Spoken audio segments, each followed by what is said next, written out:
তো বন্ধুরা শুভ সন্ধ্যা। এখন বাজে হচ্ছে 6টা আর এই যে বেরোচ্ছি। এখন একটু যাব বাইরে, দরকার আছে একটু, মানে আগে 5টার দিকে হচ্ছে রাজা এলো, ও আসছিল না, আজকে একটু দেরি হচ্ছিল ওর, তো ভাবলাম যে কেন আসেনি, তাই একটু বেরোলাম।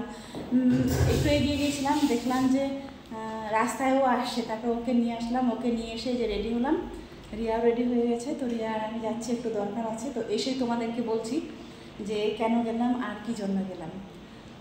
সকালবেলা দেখতেই পেলে তোমরা, রান্নাবান্না করে ওকে রাজিয়াকে খাইয়ে দিলাম, দুজনকে খাইয়ে টাইয়ে দিয়ে ওদেরকে বিদায় করলাম। তারপরে বাকি যা কাজ ছিল সমস্ত কিছু কমপ্লিট করে আমি বেরিয়ে যাই। তো আমার খাওয়াটা আর আজকে তোমাদেরকে দেখাতে পারিনি। তারপরে সময় তো ওরকমই থাকে। তারপরে ওরা যখন আসে না, দেরি হয় আসতে, তখন খোঁজটা পেয়ে আসেনি, তখন একটু এগিয়ে যেতে হয়। মনটাও কেমন ধুকপুক করতে থাকি, কেন এলো না, কি হলো, একটা মা হয়ে আর কি যে টেনশনটা থাকে সেটা থাকে। দুজনে এখন চলে এসেছে, নিশ্চিন্তা, আর কোনো চিন্তা নাই। দুজনে ঘরে ঢুকে গেলে আর কোনো প্রবলেম থাকে না, নিশ্চিন্তে থাকি। তো তাই বললাম একটু বাইরে কাজ আছে, ওই কাজটাও কমপ্লিট হবে আর চলে আসবো। তো চলো, যাবো বেশি দূর না, এই কালেক্ট্রিক LIC এতটুকুই যাবো, চলো। শুভ সকাল বন্ধুরা, এখন বাজে হচ্ছে 8:30। দু বোনে চলে গিয়েছে টিউশন পড়তে, দুজনেরই আজকে একসঙ্গে পড়া আছে। তো দুজনে ওরা চলে গেল পড়তে। আর যেহেতু স্কুল আছে, রান্নাবান্না তো করতেই হবে, তাই ঘুম থেকে উঠে সোজা রান্নাবান্না। তো ঘুম থেকে উঠলো, উঠে রিয়া আগে বের হলো। ওর আর কি, ওর মনে হয় 7টায় পড়া, হ্যাঁ ওর 7টায় ও আগে বের হলো। তারপরে আবার মাংসটা আনার জন্য ফোন করলো, তো মাংসটা আনতে গেলো রাজিয়া ওর 8টায়। কাটায় 8টা বাজে ঘরে ঢুকলো। তারপরে মানে মাংসটা রেখে দিয়ে সেও চলে গেল। তো আমি এখন রান্না বান্না করে রেডি করে কমপ্লিট করব। তারপরে হচ্ছে ওরা আসলে ওদেরকে খাইয়ে দিতে হবে, তোমরা তো জানোই, দুজনকে খাইয়ে দিতে হয়, খাইয়ে দিব আর ওরা বের হবে। তো আমাকে মনে হয় আজকে ছাড়তে যেতে হবে, তো দেখি কি করা যায়। ছাড়তে যেতে হলে আবার আমাকেই যেতে হবে, আমাকে স্নান করে রেডি হতে হবে। আপাতত হচ্ছে রান্নাবান্নাটা কমপ্লিট করি। আর ওয়েদার মোটামুটি কি একেবারে ভালো, বাইরে প্রচুর রোদ দিয়েছি।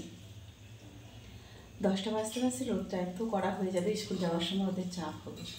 আর ছাতাও তো নিয়ে যায় না, সাইকেল চালাবে না ছাতা ধরবে, ওটাও একটা চাপের হয়ে যায়। তো কাছাকাছি আজকে তেমন কোনো কিছু নেই, রান্নাবান্না কমপ্লিট করে ওদেরকে শুধু খাওয়াবো। তো চলো, আজকে যেহেতু বুধবার, মোটামুটি তোমরা সবাই জানো আজকের দিনটাতে আমাদের মাংস হয় বুধবারে। তো যাই হোক, একটু আগে হচ্ছে মাংসটা নিয়ে এসে দিয়ে শুধু তাড়াতাড়ি করে চলে গেল। ওই যে বললাম দুজনেরই পড়া আছে, একজন অনেক আগে গিয়েছে আর একজন এই মাংসটা দিয়েই সবই গেল। আর এতক্ষণে হচ্ছে আমি রান্না বান্না করে রাখবো, আর তার মধ্যে কিন্তু খাওয়া দাওয়া রেডি করতে হবে। ওরা আসলেই শুধু খেয়ে দিয়ে বেরিয়ে চলে যাবে, তবে হ্যাঁ, নিজের হাতে কিন্তু কোনোদিনও খেয়ে যাবে না। যদি আমি বলি ভাত খুলে রেখে দিই তোমরা খেয়ে যাও, ওদের দ্বারা কিন্তু কখনোই সম্ভব নয়।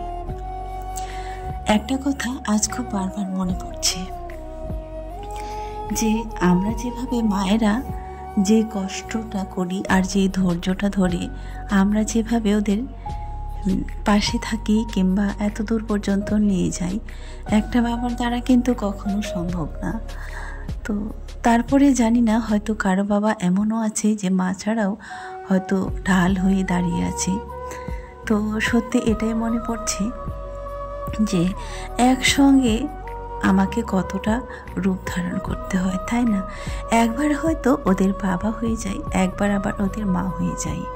এই মা হওয়াটার পেছনের যে গল্পগুলো, সেগুলো হয়তো কেউ দেখে না।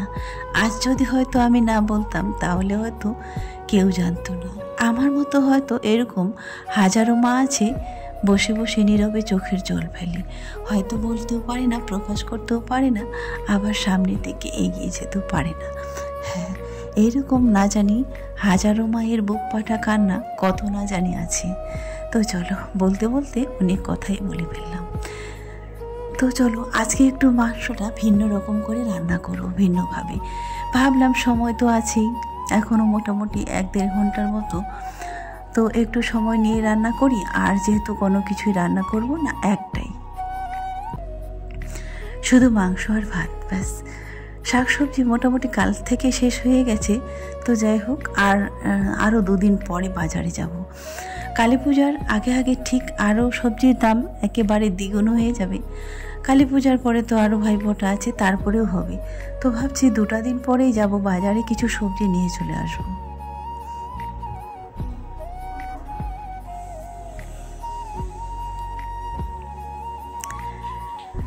তো সমস্ত কিছু মশলা দিয়ে এবারে হচ্ছে কষিয়ে নিব।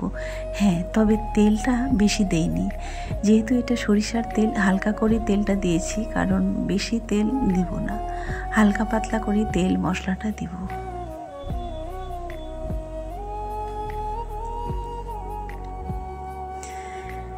মেদিনীপুরের মানুষের মতো করে আজকে রান্নাটা করলাম। এদিকের মানুষ ব্যাস এর মশলাটা আমরা যদিও কষাই, তারপরে ওরা হলুদ আর লবণ দিয়ে মাংসটা কিন্তু মেখে রাখবে অনেকক্ষণে।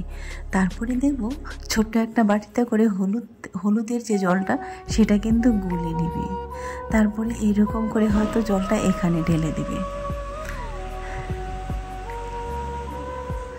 এই তো আমিও রেখেছিলাম হলুদের জলটা গুলে রেখেছিলাম, আর ব্যাস এখানে দিয়ে দিলাম। এবার নেড়ে চেড়ে কিছুক্ষণ মশলাটা রেখে দেব।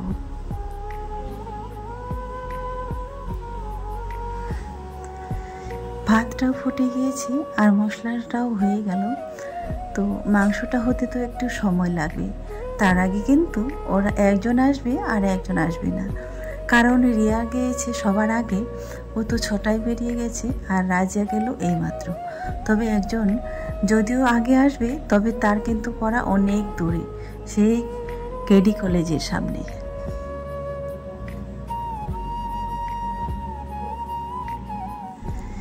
এইরকম করে মশলাটা বেশ কিছুক্ষণ ধরে কষিয়ে নিলাম। ব্যাস এই তো তেল ছেড়ে দিয়েছে, এবারে দিয়ে দিলাম মাংসটা।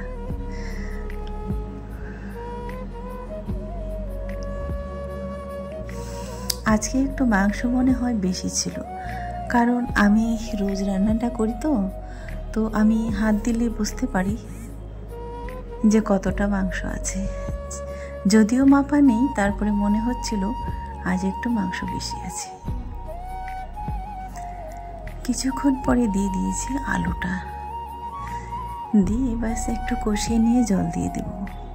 সময় মোটামুটি হয়ে এসেছি বাড়িতে ঢুকবে বলে, তাই ভাবছি তাড়াতাড়ি করে এবার ভাতটা খুলব।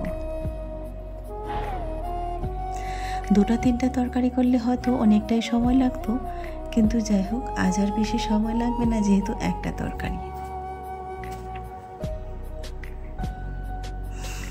আজকে একটু বেশিক্ষণ সময় নিয়ে মাংসটা বেশ মনের মতো করে রান্নাটা করলাম। এটা হচ্ছে বন্ধুরা একেবারে সন্ধেবেলায়। তো বিকালে যখন সবাই মিলে একসঙ্গে যখন বাড়িতে হলাম, তখন বলছিল এই বিকালটা যদি কিছু বসে খেতাম, কোথায় দোকানে খেতে যাব। দোকানে গেলে হয়তো এরকম করে হয়তো কিছু বানিয়ে দিত, তারপরে হয়তো 30 কিংবা 50 টাকা বিল করে দিত। তাই রিয়াকে বললাম মসুর ডাল তো ঘরেই আছে, আর পেঁয়াজ কুচি আলু কুচি দিয়ে ব্যাস এরকম ক্রাঞ্চি করে কিছু পকোড়া বানাতে। তো ব্যাস যেই বললাম সেই তো শুরু করে দিয়েছে, বানানো মোটামুটি হয়ে গেল, আর এইদিকে ওর বানানো হচ্ছে আর আমরা খাওয়াও শুরু করে দিয়েছি। দুধটাও এদিকে গরম করতে দিয়ে দিয়েছি, একসঙ্গে দুটোই হয়ে যাবে। দুধটা ফুটলে পরে ওদেরকে খেতে দিয়ে দেব।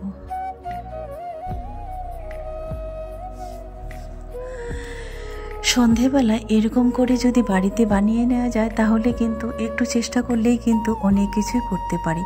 তবে ইচ্ছা আছে একদিন ফুচকা বানাবো। তো বন্ধুরা এখন বাজে হচ্ছে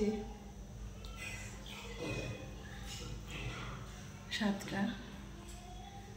শরীরটা আজকে খুব একটা ভালো লাগছে না, তাই এই ভিডিওতে আসা হয়নি। তখন সকালবেলা দেখলে যে রান্না করলাম, আর কিন্তু খাওয়া দাওয়া দেখায়নি তোমাদেরকে। তো কারণ কি বলতো, রান্না বান্না হলে ওদের স্কুল যাওয়ার সময় হয়ে যায়, ওদেরকে খাইয়ে দিলাম, খাইয়ে দিয়ে তারপরে মাঝামাঝি কাছাকাছি যত সমস্ত কিছু থাকে, আর সেটা তোমাদেরকে দেখালাম না। একবারে এখন আসলাম 6টায় ভিডিওতে। এখন স্কুল থেকে এসে রিয়া হচ্ছে স্কুল থেকে এসে দুজনে ভাত খেয়েছে, আর কি বলতো এখন হচ্ছে বানাচ্ছে ও পকোড়া। এখন সন্ধ্যাবেলায় এখন আর কি খাবে, তো ভাবছে ওই মসুর ডাল ছিল আর পেঁয়াজ টিয়াজ সব কিছু দিয়ে পকোড়া বানাচ্ছে, বলছে বসে খাবো সবাই মিলে একসঙ্গে। আর সেও তো ঘরেই আছে, ও হচ্ছে পড়তে বসেছে। তো ভাবলাম ভিডিওটা একটু স্টার্ট করি। সারাদিনে এই ব্যস্ততার মাঝে সময়টা কেটে যায়, যতটুকু সময় পাই ততটুকু চেষ্টা করি ভিডিও করার, তারপরেও কিন্তু হয় না। তো চলো এখনকার মতো রাতের বেলা কিন্তু রান্নাবান্না আর কোনো কিছু হবে না, যা আছে সকালবেলা সেটাই খাবে। বললাম শরীরটা আজকে খুব একটা ভালো লাগছে না। এখন ওই পকোড়াগুলো খেলে দুধটা ওদেরকে দিব, গরম করতে দিয়েছি দুধটাও ওদেরকে খেতে দিব, আর দেখা যাক ওগুলোই খাবো। ভাত এখন যদি ওগুলো খায় ওরা আর ভাত খাবে না পরে। তো চলো।